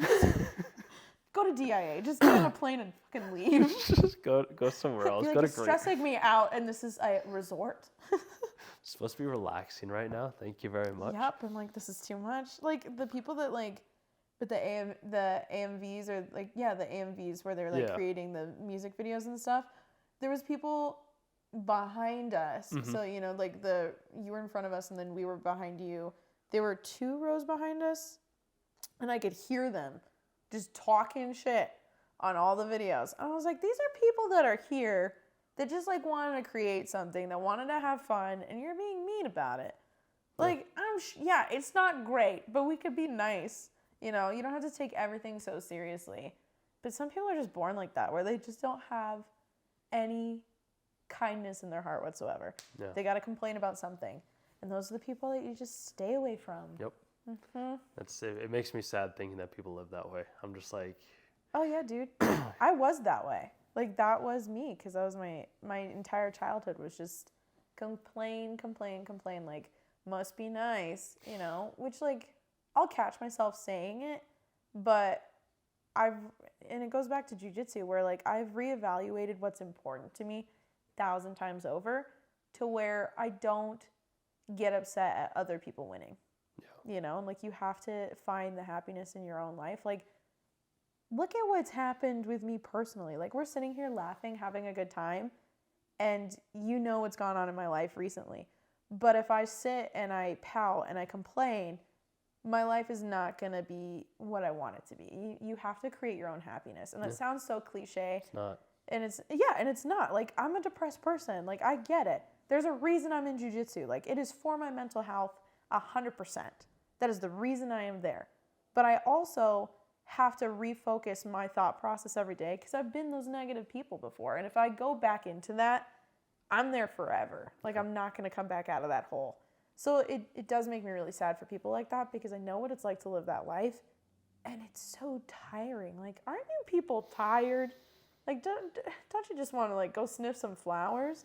But they'd be the same people to be like, well, I'm allergic to daisies. Well, then go sniff some roses. Figure it out. Make your own happiness, you know, but easier said than done. Well, so I think this, and I actually know it's because society tells us you need to look outside of yourself to find happiness, and nothing is ever going to satisfy you on the outside world. It all has to be an inward journey. Yeah, absolutely. Yeah. But, you know, people don't, I think especially now in our culture, and I think this is another thing that, like, kids really struggle with lately, is, like, we are so hyper-focused on, like, what everyone else is doing. You know, like, look at the Stanley Cup fad. Like, everyone wants a Stanley Cup because it's, you know, it's a status. It's a symbol. Like, the people that do the Christmas hauls, or, you know, the YouTubers that are doing, like, the crazy pranks and stuff, like, we're also hyper-focused on that. And it gives us, like, a small burst of serotonin. But that Stanley Cup, you're going to be like that empty Stanley Cup. You're going to have no fulfillment. You know what I mean? Like, there's nothing to that thing. So you brought me back to my childhood because of the whole Kim Possible reference, first of all. And I was like Dr. Draken, and I was like, okay, I love this.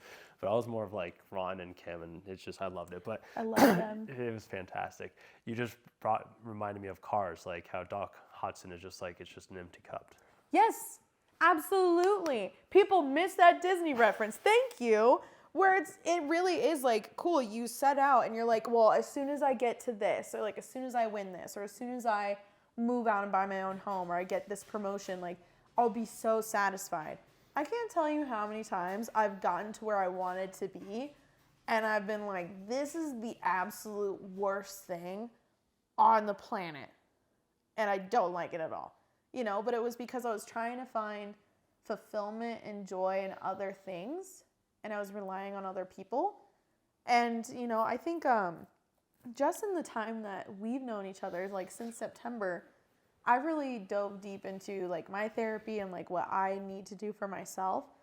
And I think this is the most like self-confident I've ever been, because I find joy in who I am. And I have like solid belief in who I am. You know, my self-confidence is unwavering. You know, there's going to be days where I don't feel as confident as other days, but I'm still like, yeah, you know what? Like, I am super funny. I am a kid coach. I am that kind-hearted person that cries over dolphins. That's a whole inside story. But, you know, like, I am this person, and I believe in myself, and I love myself for these reasons, and, like, these are the things I want to do. And because of that, my foundation is so solid that I'm comfortable letting other people lean on me, you know? And I think we need to learn how to do that, because I think we'd be a more stable society. You know, we're trying to pick each other up, but our foundations are on sand. You got to build your foundation first, you know? But that's, once again, I'm not a therapist, but if I was going to repeat what my therapist said, you got to take care of yourself. That's all I do lately too, is I listen to a therapist and I have a coach, but she's a coach from the therapist that I listen to. So like, I don't really technically like go to a therapist, but it's like I go to a coach that has the same still training. Doing the work. Exactly. You know, that's like the biggest thing that I think people also struggle with too, is like, nobody wants to do the work. No. People want the accomplishment. Yeah. They want to make it from start to finish, but they don't want to run the race in between. Yeah. Which is like the crazy part to me. So when I meet people like that are like, well, this is what I'm doing. Like, I'm reading these self-help books too, or like, I'm also exercising. Good for you. You know, I'm not saying you have to have it figured out. No. None of us have it figured out. At least you're trying. Absolutely. Yeah. You know, I think there's comfort in being simple. There's comfort in just being okay. And I think a lot of people will gravitate towards that. It's a slow death. You know, it goes back to what Fuel Hunt said. They're that fight company that I partner with. I absolutely love them. And the reason that I reached out to them and asked to partner with them is because of things like that. You know, they talk about how comfort really is a slow death. And they talk about putting in the work. You know, I'd rather die putting myself in uncomfortable positions. You know, like I want to do that. You know, I never want to be as is. You know, and I think a lot of people don't realize that they do themselves an injustice by not caring enough about themselves. Also, it's hard because when people don't get it, they're like, aren't you okay just being as you are? And it's like, yeah. No. Oh, yeah. Because like I can look at it with rolling. It's like you could be okay being a white belt, but it's like I'd rather be a black belt type of thing. Like I want to get better, but like if I only ever stay a white belt, it's like I would be okay with that. Like I mean, it wouldn't make me super happy. Like I mean, I would still be satisfied with it, but it's like it wouldn't change my mood. Me being a white belt versus being a black belt. Oh, yeah. Like my mood over the past couple of months, from me going from making like a good amount to making next to like to having no income come in. Nothing has changed. Like I'm the exact same person as I was beforehand. And I think that that's just a understanding that has to come with time, but Absolutely. It does take effort. Yeah. And that's where I think people don't, like they don't put in the training to roll. They don't put in the training to exercise. They don't put in the training to read or grow. They just come home and they watch TV. And that's okay if that's the life that you want to live. But that was never a life that I wanted to live. And it hasn't sounded like that's ever the life that you wanted to live as well. God, either. no. And you hit the nail on the head too. Cause like if you think about jiu-jitsu, something that my coach always says, will always tell you, like, black belts are just white belts that never quit. Yeah. 80% of the population won't even pick up training. And then after that, when you become a white belt, if there's 10 of you, 2 of you will make it to blue belt. You know, that's just statistics. And then after that, 1 of you is going to make it to purple belt. And between that, like, discrepancy, you are also going to take a break. You know, like you're going to quit training for a while. That's just normal. But the people that make it to black belt are the people that realize that it is a challenge, just like life, but you have to put in the work. You have to want the grind. You know, you have to stick it out in the trenches to see like the ends of the war. You know what I mean? Like there is peace at the end of it, but at the same time, like you have to do it. You know, and I think a lot of people are afraid, and I understand that. And when you know what makes you feel safe, you tend to do those things. I get it. Like, I love being a homebody. I love staying at home and watching my Netflix. I love reading. I love sitting with my cats. I hate working out. I absolutely do.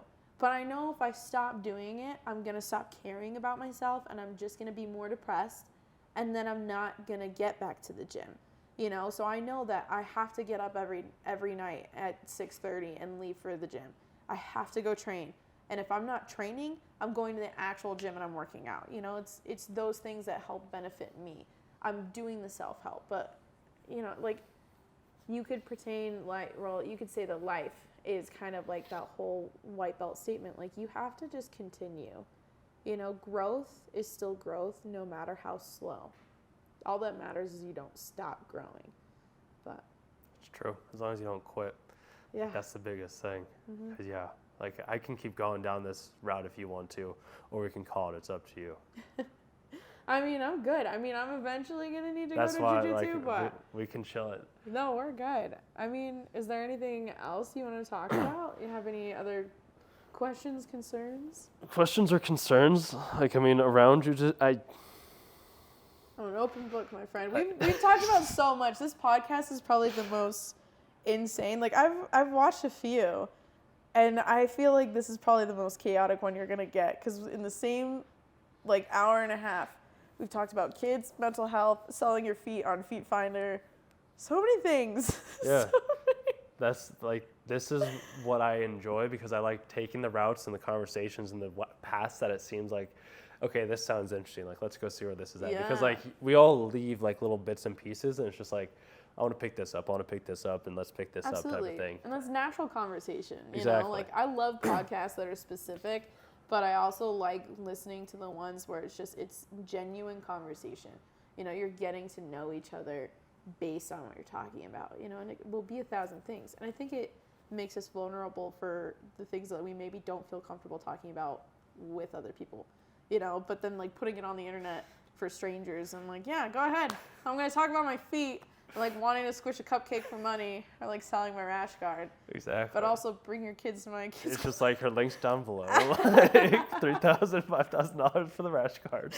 Just don't come to my gym. That's all we ask. No, I mean, there's only like 10 people watching right now, so I mean, there's like 3 or 4, but no, it's awesome. That's okay. We'll bring it up to like 60 with my gym. I'm Yeah. threatening everybody. Be like, Love you it. have to listen to this. I just, like, this was how I learned to communicate and talk to people, and as you're talking with, like, about DMs and all this weird stuff earlier, it's just like, I think it comes down to a lack of understanding how to communicate with people in the real world, so they think that this is just the right way to do it. Yeah. So that's why, like, I want to have more genuine, open-ended conversations where it's just like, this is just where it naturally flows, so that then hopefully maybe it'll inspire somebody else to be like, hey, I can go do something similar to this. Because, like, I don't roll, like, but I'm curious about this specific thing. And my friends have always told me, it's like, Caleb can talk to anybody about anything. You can. Regardless and of you what have. it is. Yeah, that's the whole reason we were friends, is like, you just naturally picked up a conversation with me, and it was comfortable. Like, you didn't make me or my friends feel weird, you know, and like, we had altercations with people, not altercations, but, you know, like, you had those awkward conversations like all day with NDK people, you know, and you're like, well, great, now this other person's gonna start talking to me. Like, I could see it in your eyes that we were gonna say something to each other, and then I was like, oh, this dude's cool. But it's kind conversation and just genuine curiosity for, like, what the other person is going through that makes it so beneficial for me, because I'm like, okay, well, I'm going to get something out of this conversation, and hopefully, you know, like you said, like, you're learning so much from the people that you interview that you understand a different aspect of life almost, which I think is making you a very well-rounded person if you weren't one already. But just from our conversation the first time we met, I know that you're a very genuine and kind person, but you're also, like, well-rounded, where it's not hard for you to talk to anybody. No. Like, you'll make friends with whoever. Yeah. You know, which is such a rare skill these days. You don't see that. Like, people are very, like, niche on who they talk to. So that's a gift, you know, so hold on to that. But maybe it's your sales background too. But I didn't have, so like I did this before I was even in sales. Wow. Like, I've done this ever since I was a kid. Like, my aunt and mom was telling me, it's just like, yeah, whenever we'd go camping, like, you'd be the kid, like, you just run off and make friends, and you'd come back and be like, hey, here's, like, my new friends that I met, type of thing. That's so cute. So, like, I've just always done this and been here, type of thing. Love that for you. Yeah, it's fantastic. It's a blessing and a curse, because it's just like, I love people. I also am like you, where I just, like, I want to have my alone time. I want to sit inside by myself. I want to meditate. I want to go into the mountains. Like, I don't want to be surrounded by any, basically, yeah. ambivert. Yeah, I hit my threshold for seeing people, and then I get home and I'm like, I don't even want my cats to look at me. Like, I just want to be left alone. Yeah. You know, but it's a give and take. Like, as long as you're taking care of yourself first and making sure that you're not stretching yourself thin, you know. But other than that, like, you're going to do great. Yeah. Like, I see this going far. Yeah, I do too. Like, this is like, I've bet my life on this type of thing. Absolutely. So I'm like, this is where everything's going. You said something about like our eyes locked and you could tell that we were gonna have a conversation. Yeah, dude. I don't know How did you know that? Because I was like, I like dropped the thing or whatever, and like we made eye contact, and I was like, here we go. I don't know what it was. It was just like you know, like when you look at somebody and you're like curious, or like if you like make eye contact with the Starbucks barista for too long, and then you just know that they're gonna be like, I like your shirt. You know what I mean? Like, you just know somebody's gonna say something. Yeah. It was that. But it wasn't like oh no. It was just like, I wonder how this is gonna go. And then it was like the most kind conversation. And then we started talking about jiu-jitsu. And it was funny because like my friend Katie, I've been her friend since first grade. We had to, like, my mom forced us to be friends because Katie doesn't talk. I love Katie. She's the most introverted introvert you'll ever meet. Yeah. Like, she just doesn't interact with random people. That's not her thing. Once we like left that room, she was like, who the hell was that? And how do you end up making friends with random people here? She's like, I've been doing this for years. And you make random friends on your first night? And I was like, I don't know, man. I'm just a nice person. But I just like knew that you were going to say something. And like that's everywhere. You know, I'll be in like a coffee shop or like just the other day, I was getting gas. And I was literally minding my business, not saying a thing to anyone. Dude pulls up next to me. I see him look over at me, and I'm like, here we go. This is it. He goes, I like your coat. And I'm like, thanks. I was like wearing a fur coat. You know, I'm going out downtown. And I was like, thanks. He's like, it's really nice. I was like, thanks. And then he goes, my husband has the same one. I was like, oh my God, really? I was so excited. I was like, oh my God. I was like, he's a girly pop. Love it. But, you know, like, you just know when people are going to talk to you. So I want to say that's messed up. Because as soon as you found out that he was a homosexual, your complete I was like, mood I'm safe. shifted. Well, because it's like, it's so funny to me, and it does sound like a little bit messed up, but it's like, if it's nighttime and we're at a gas station. Oh, I thought it was during the day or something. No, okay. It was like nighttime. Like, it was like maybe 7 o'clock, you know, and it's like, it's dark out. We're the only 2 people at this gas station. I don't want to talk to you. You shouldn't talk to me. Like, this is a mum's the word situation. Get your gas, get your Clark bar, go, you know, kind of deal.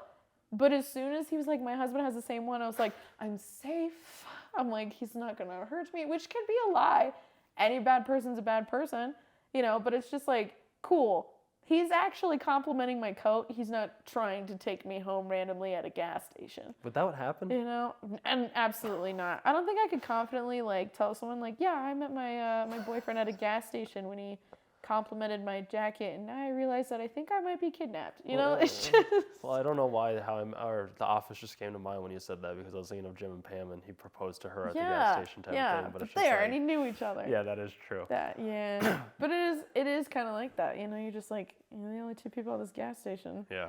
The big reason for me wanting to talk to you at NDK was I wasn't used to seeing a woman like yourself at NDK. So that was more of what just like piqued my interest. Almost kind of normally dressed. Yeah, I was like. And the only reason I look normal is because I took the wings off my guy. As soon as we got up, they were like back on. Well, it was just like, wow, there's like a normal, like not like nothing wrong with like the other, but it's just like there's normal like women do. Yeah, well, like you and your friend weren't cosplaying at all, No. and I was just like, oh, okay, like cool. They're just, you know. Which, like, you'll see that. You'll see people that just go for the convention itself, and then the rest of the people are, you know, cosplayers. There's amazing cosplayers. Like I don't know if you saw them. They're all dressed like Playboy bunnies, but they were all a type of anime, which was really cool and really clever, and they were all gorgeous girls. They walked past me in the hallway, and I was like, this is the best day of my life. I was like, you're all so pretty, and they were so nice in the elevator. You know, but I don't know. I guess I maybe looked mostly normal. I was dressed as a fairy, but nobody knew that. I didn't really have a costume planned, but I had like this thing that I saved for Halloween. So I was Vidya from Tinkerbell and Friends, and my hair was black. So I was like, cool, it's perfect, it'll work. And so I dressed as Vidya from Tinkerbell and Friends, and then randomly in the like where everyone sells all their like art and stuff, ran into Tinkerbell. And I was like, oh my God, Tinkerbell. And she looked at me like I was the biggest dumbass on the planet. I was like, I am one of you. Like, you understand that, right? But she was like pristine, like perfect little Tinkerbell wig. Her shoes glisten. I was like, all right, I'm in the wrong category here. I understand. I'm like Party City and you are Etsy. Like, I get it. I'm going to see myself out. But I'm glad that I stood out. But I was just like, I'm surprised because everyone there is just absolutely stunning in their own different ways, you know, regardless of how serious they take it. Yeah. It's quite impressive how people dress. It's like I asked a woman there that was because we were playing video games because my friend that I was with, we wanted to play games. And I was talking with one, I was like, what makes you want to like come do these things? And she was like, it's because I still get to go back to my childhood and I like get a remit. Yeah. And I was like, after she said that, like it kind of clicked in my head. I was like, I don't want to keep living in my childhood anymore type of thing. Like I'd rather live like more towards my future. But that's just like, it's just interesting because I feel like nothing against them, like I said, but it's just like you're kind of living in the past and I'm like, I just can't live in the past anymore. Yeah. It goes back to like, if you want to grow and you want to become a full big like tree, like you kind of have to live in the present. Like you have to give yourself the opportunity to like move forward and like grow smallly, like one step at a time. And that's the hard part is because it's just, when it's a part of you for so long and having to let it go, it's just kind of like, all right. Yeah, I mean, I see both sides because it's just like, I love the nostalgic piece of it. Like, I get so excited when I see people that were like from the things that I watched. You know, I took pictures with a couple people from like different cartoons and stuff. And like, I want to be Shigo because like I admired Shigo.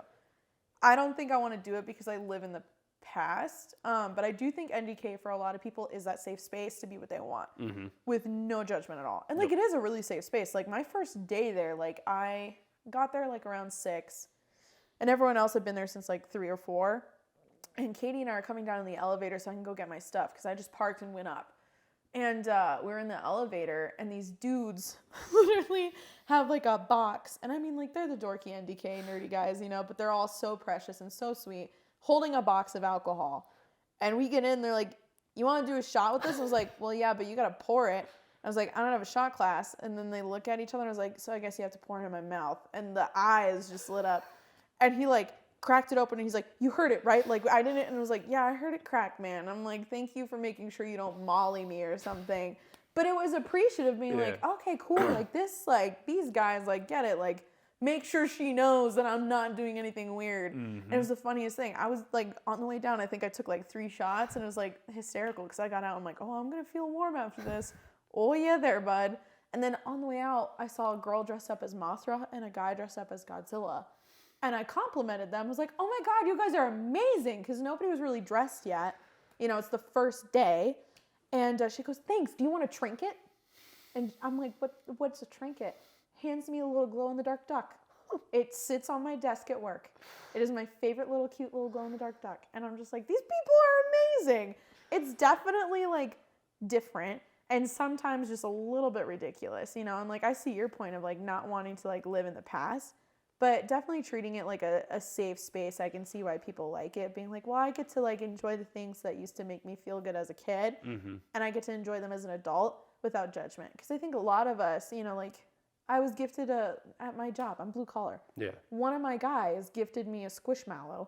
It's a candy corn with little devil ears on it. But it's cute.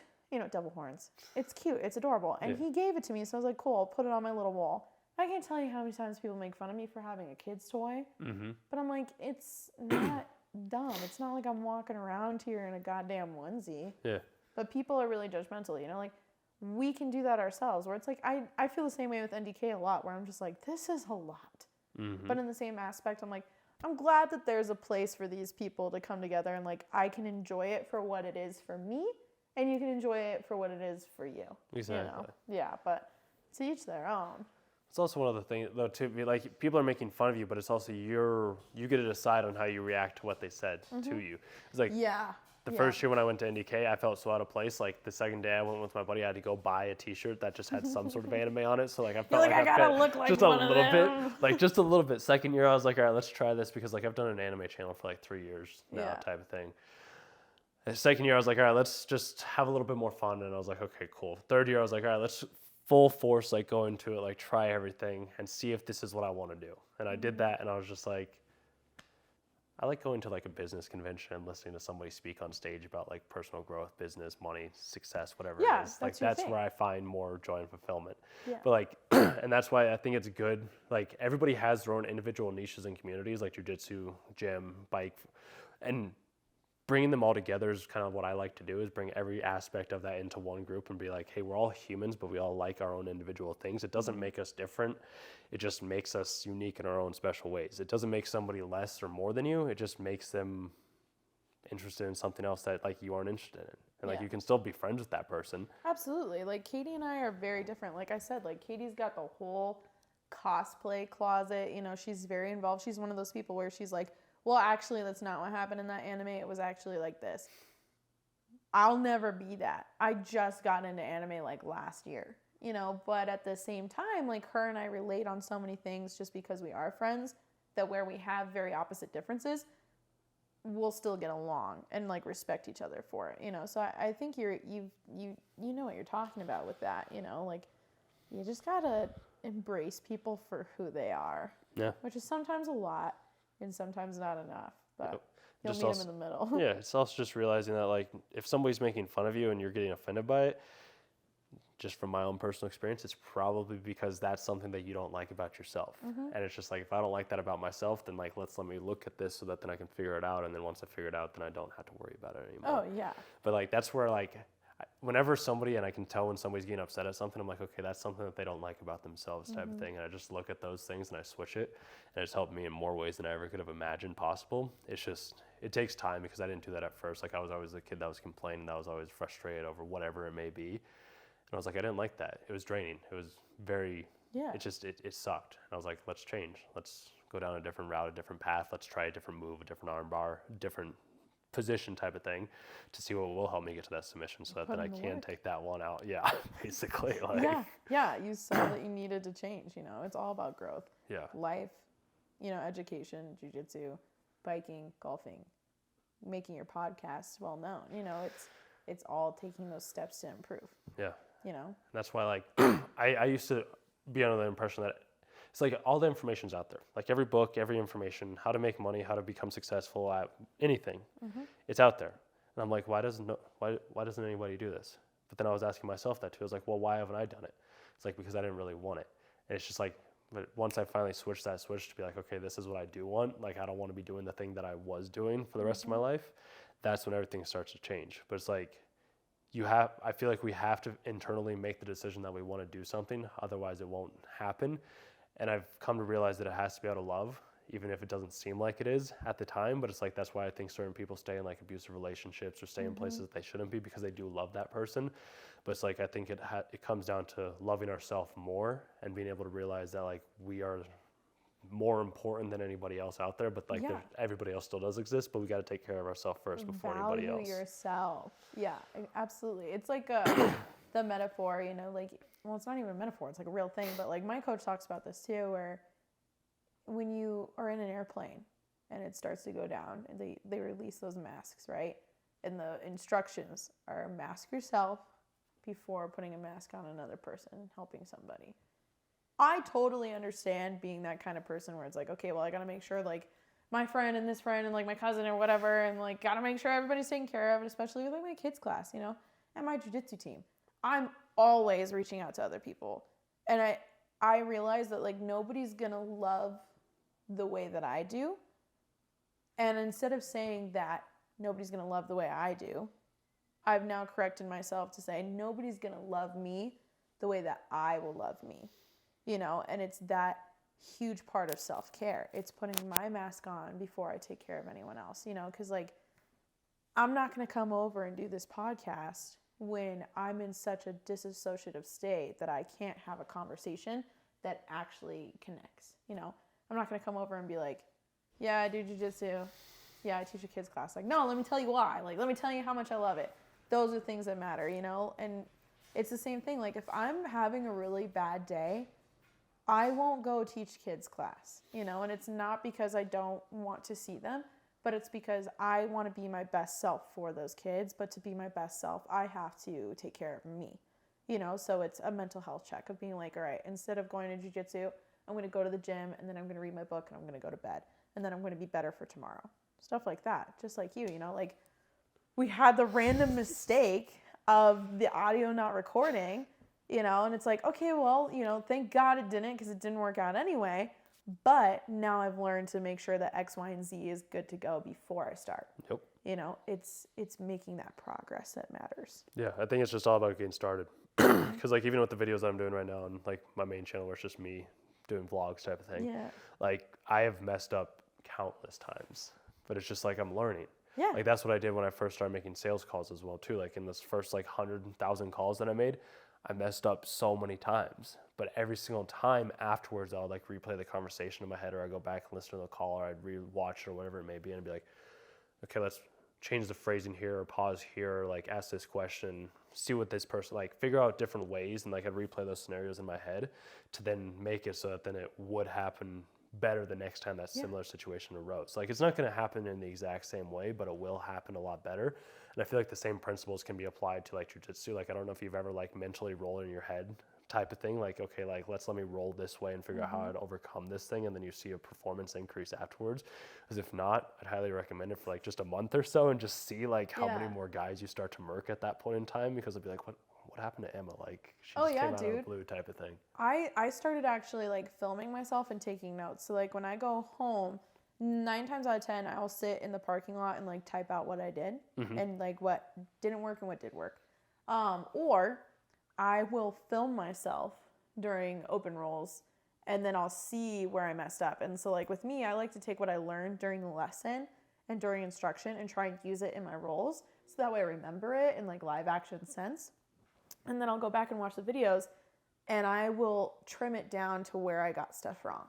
And I'll be like, I'll take it back to Will and I'll be like, look at this. I don't like this. Why did I do that? Why is my leg up like that? I don't understand. And then he'll explain to me, I'm like, okay, cool. That's what I'm working on tonight. You know, so like it does work for you to take that extra step to be like, okay, this is what I need to work on and correct. I need to walk through this process, you know. But I think it's easier said than done because I think a lot of people just like want to do the bare minimum. And if you can get away with that, why do more? Yeah. You know, I want to surround myself with people that always want to do more, you know, that are hungry. And I think that's why I like jujitsu. I think that's like why I like people like you. You know, the people that I surround myself with are people that are never satisfied. They're never okay with the status quo, you know, and I think that's why I like the companies that I do. You know, I like the people that stay hungry for like what they want and they want to see their community grow and grow in the correct ways. That's why I surround myself with all the gyms that I cross train at, because they pour into their students what they want from, you know, them, but also like who they are as people. Will gives everything to his gym. My professor is the most kind-hearted person, and the way that he takes care of us, oh my God, it could get me choked up. But he's one of those people, you know, like he's never done, and I love that. I do that with my kids' class. You know, I go home and I think about all my kids, and I text Will about it. I'm like, this is what we need to do for X, Y, and Z, like for these kids, you know, and like with my women's group, it's never done. Those girls are hungry for more. They are starving to be top tier. They want to be badasses. They want to be killers, and they want to prove points to all the men that are weird in the DMs, you know. Those are the people I love to surround myself with. And I think you're the same way, and that's why you're running this podcast, is you want to be with people that pour into you as you pour into others. And I think that's what benefits us as people. Yeah, I can agree with that. It's tough because there has been a lot of people that I have come in contact with and friends of mine that they just don't grow with me. Mm-hmm. So like I still wish them the best. Absolutely. It's just I'm not stopping for anybody type of thing. Like I know what I'm capable of and what I can do, and if somebody's telling me like you should just be satisfied, like you're good, like don't do this, don't focus on this, I'm like, all right. Yeah. Like I'm not listening. Like that's just say I won't and I will type of thing. Absolutely. Like you have those friends and family members that, you know, they're like, oh, well, I climbed a 14er like 10 years ago, so I'm good. I've done it. And then you have people like us that are like, I want to climb every 14er. Mm-hmm. You know, you want to achieve all that can be achieved, you know, versus there's plenty of people that like, once again, we don't wish them any bad or anything, but like they've met their goal and they're okay with whatever it is they have. You know, they're like, oh, well, I'm married, or oh, well, I have my kid, or like, I got my doctorate, whatever. And it's like, all right, well, if like that's what you want, you know, I'm never going to be comfortable. No. I don't want to be that way. You know, that scares me. Right. Relying too much on safety, you know? Yeah. Well, I think it also comes down to like, I was never taught how to think. Like we aren't taught how to think big. Like we're taught how to just fit into society, be a normal person, function as like a factory worker does, be a farmer, go to like you were talking about how you have kids with ADHD and you coach them type of thing. Like kids with ADHD can't function in a farmer society. And society that we live in right now is a farmer society. Like it's like you go to school, you have a job, you have your homework, and you work for the rest of your life. Where kids with ADHD, they're better at being like hunters. Like they go out, they have to figure out like their thing that they want to go out and like hunt for. Once they get it, like they're good for a couple of months, whatever it may be. Then they also have that hyper focus aspect to it as well too, where like you say he gets distracted, but it's like maybe he just hasn't found the one position, the right role or whatever it may be that he can just focus all of his attention on, because once he does, like nothing will break him away from that. And then he'll just be like, okay, this is what I'm doing now. And it's just those small little switches and like changes that like understanding them intrinsically within myself helps me understand other people better too at that point in time. It's a fascinating thing that I didn't understand for the longest time, but it's like I'd rather be a hunter than a farmer than just living in a farmer society. Yeah. It's so much more fun being able to like experience the world, because we're also only here for a temporary period of time, so we might as well enjoy it while we are here, compared to like going to the 9-to-5 job, doing this, like checking all the boxes that society says to do.